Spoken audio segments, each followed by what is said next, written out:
So, there's some pretty good stuff happening in Buffalo right now, isn't there? Screw the fact that you guys played a Philadelphia Flyers team that has now lost, 11 in a row? Like, that's crazy. How do you lose 11 games in a row? Beats me. But the Buffalo Sabres have been very fun to watch as of late. And it comes down to a few things. First off, you have yourselves the guys that you wanted to improve actually improving. Guys like Rasmus Dahlin going out there and finally showing off their worth. Prospects drafted out of the system earlier like Jack Quinn making their debuts and doing very well. And then you have yourselves the trade return for Jack Eichel that, as we talked about a few weeks ago, they're still doing really well. Alex Tuch, Peyton Krebs, my goodness. The guys have gone out here and started taking over plays in ways that we haven't really seen in Buffalo all too much this season, before the trade went down especially. And now things are looking fun. Now I get it, it's easy to say that after a 6-3 win over a Philadelphia team that has been struggling very hard the past few months, but the Buffalo Sabres are giving us reasons to talk about them, and that's kind of the best part about this entire process over here. So I just wanted to take some time to talk about these guys, the 4 players that we have on the chopping block today, as we mentioned: Tuch, Krebs, Dahlin. Let's also talk about Jack Quinn. In fact, let's start off with Jack Quinn, because he's kind of the most unfortunate player in this situation, and it kind of pains me to say that, but either way, Jack Quinn, playing for the Buffalo Sabres this season, he's got 2 points in 2 games played. Hey, he's a point-per-game guy in the NHL. What more could you ask for? He also had himself an astounding 35 points in 24 games played with the Rochester Americans this season, and don't worry, Sabres fans, I know, I read your comments, I see what you all are saying. I can't talk about Jack Quinn without talking about JJ Peterka, the guy who has been setting him up left, right, and center. Peterka, fantastic talent. I kind of want to make a bigger, more expanded video about him, but I don't really think that time is now because we kind of have some other things to talk about with the main team.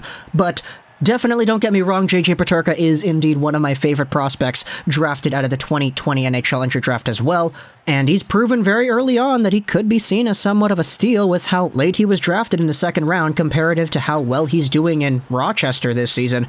But Jack Quinn making his debut with the team, getting his first NHL goal off of a very good power play pass by Rasmus Dahlin. We're going to be talking about that a little bit later, but Jack Quinn absolutely sniping pucks on, who was the goaltender in that Dallas game? Was it Braden Holtby? Yeah, I think it was. Even though the Sabres lost that game 5-4, Jack Quinn got himself his 2 NHL points in that game, so definitely a good showcase for him.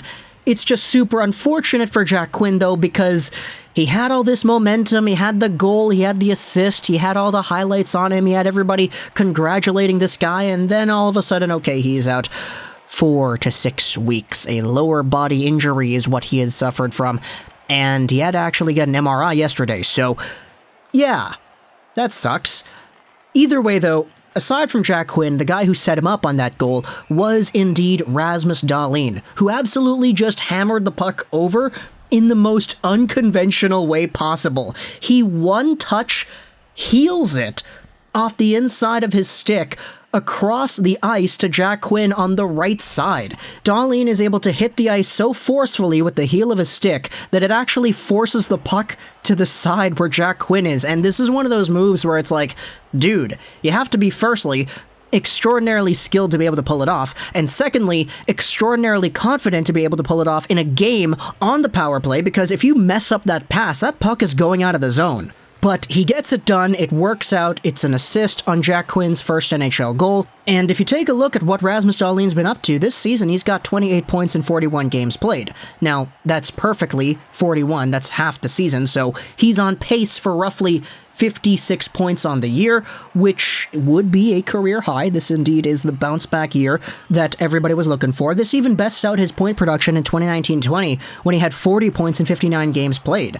That season, he was on pace for about 55 total points. This season, he's on pace for 56. So this has been a pretty good career year so far in terms of all the point-producing metrics. But it gets even crazier when you realize that Dahlin's most recent 13 points have come in his last 14 games. As Cam Robinson says, it's happening, people. It's happening. We are finally seeing Rasmus Dahlin be Rasmus Dahlin and be the Dahlin that we thought we were getting in 2018 when the Buffalo Sabres drafted this guy first overall. And it's crazy intricate little things like that heel pass he did to Jack Quinn that we're starting to see more and more of. Rasmus Dahlin is showing off that the dynamic qualities to his game that made him so projectable to the NHL level back when he was 16 years old in Sweden are still there.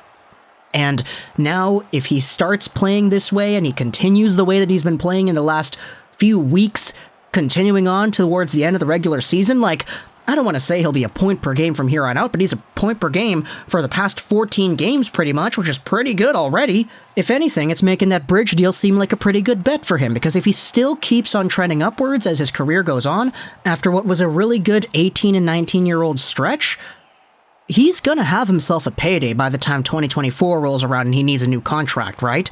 So seeing him do what he's doing, fantastic stuff. Seeing what Quinn is doing, fantastic stuff. Before we go over onto Tuch and Krebs, though, a big word from the sponsor of today's video. I get it, it's a new year, new you. How about going with resolutions you can actually keep this year? Well, Manscaped is here to help out, and it all starts with their below-the-waist grooming and hygiene products. Join 4 million men worldwide who trust Manscaped and get in on the action. Use code LEGOROCKS for 20% off and free shipping at manscaped.com, as this year, the Performance Package 4.0 will take you to the next level. Inside the Performance Package 4.0, you'll find the signature Lawnmower 4.0, the best electric trimmer on the market, with advanced skin-safe technology. Your routine, though, is not complete without the Crop Preserver and the Crop Reviver, not to mention the ear and nose hair trimmer, travel bag, and anti-chafing boxer briefs, all combined with the brand new Ultra Premium Body Wash. It's cologne infused with aloe vera and sea salt to keep your skin feeling clean, nice, and moisturized. Be sure to travel to manscaped.com and use code LEGOROCKS for 20% off and free shipping. That's code LEGOROCKS for 20% off and free shipping. Cheers to 2022, and cheers to Manscaped.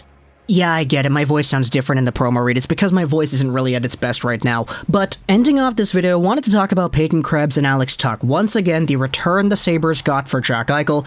And of course, that's not even including the draft picks. These guys are kind of making Kevyn Adams look like a genius at the moment. Why? Well, because Peyton Krebs, even though he only has 3 points in the NHL so far in the 7 games he has played, 2 of those goals came in yesterday's showcase against Philadelphia. One of them, a very nice shot from Jokiharju that gets deflected off of Krebs and in, and the second goal of the game for him was off of a breakaway. He comes out of the box after the Sabres kill off a penalty, they spring him up for a breakaway, he dekes to the backhand, and he gets one by Carter Hart. Absolutely spectacular goal to score in your home building, especially since you already scored 1. So Peyton Krebs getting a 2-goal game to kick off his goal-scoring career in the NHL. Pretty great. Especially since he is seen more as a playmaker than a goal scorer. It's kind of funny to see him have more goals and assists right now, even though he's only got 3 total points in 7 games. I think that'll change by the time, let's say, 2 weeks from now rolls around. But also, when it comes to this Eichel return, Alex Tuch is still doing Alex Tuch things. He's got 10 points in 9 games played for the Sabres. He is over a point per game with this team. He's got 6 points in his last 5 games, and he's doing a lot of the same things that made him so deadly on Vegas, just kind of at a higher capacity now. Like, for me as a Canucks fan, one of the biggest characteristics of Alex Tuch's game was his ability to just come in with speed down the wing and snipe a goal from any angle. Like, literally any angle. You see this guy come in, he shoots it in the hash marks, he shoots it in the face-off circle, he shoots it outside the face-off circle, he shoots it along the half boards. He's just got this strange ability to snipe it anywhere as long as he's got speed. And sure, he's only got 3 goals in 9 games for the Sabres right now, but he has scored like that already. Not to mention the fact that he's also going out there making plays, he's getting assists, he's getting points, and being used in a more prominent role with the Sabres team, his hometown Sabres team, by the way. He's really giving the fans of the Buffalo Sabres a show that is honestly somewhat akin to Jack Eichel. Like, I get it, Eichel's a better player than Tuch, Eichel's a better player than Krebs, Eichel's a better player than anybody that he was traded for, but considering the circumstances, I mean, the guy wanted out, the Sabres didn't want him to get the surgery, which is why they had to trade him away.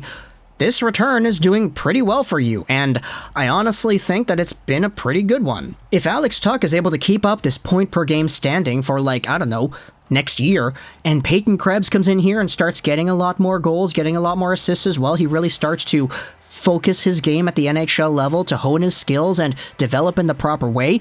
Let's say he's a 30-point guy next season and a 40-point guy the year after that. Heck, maybe he explodes even quicker and becomes a 50-point guy next year. Who knows? If you get these two things happening simultaneously, I think it's a lot more easy to swallow the Jack Eichel trade with no qualms. Especially considering all the other good things that are happening in Buffalo right now that Jack Eichel just was not a part of. Rasmus Dahlin playing some of the best hockey he has in a while. Jack Quinn, of course, coming into the system. You still have JJ Peterka, who made his debut earlier in the year, but who still has a lot more to give at the NHL level. There are just a lot of stories in the Buffalo Sabres that I think are a lot more exciting than not, and a lot of it revolves around the long term. Dahlin is only 21 years old. Alex Tuch is only 25. Peyton Krebs is 20. And so, heading into the next few years, things are looking pretty alright, especially if the guys that are doing well now continue to do well. Now, for Jack Quinn, it sucks because he's going to be out for about a month, but still. Talk to me in the comments, what do you think about these players over here? Dahlin, Tuch, Krebs, and Jack Quinn. What have you seen out of these guys so far? What do you like? What do you dislike? What do you think they could improve on? Where do you think they are exceeding? Talk to me in the comments, all your thoughts. I hope you enjoyed this Boucher 99. And bye.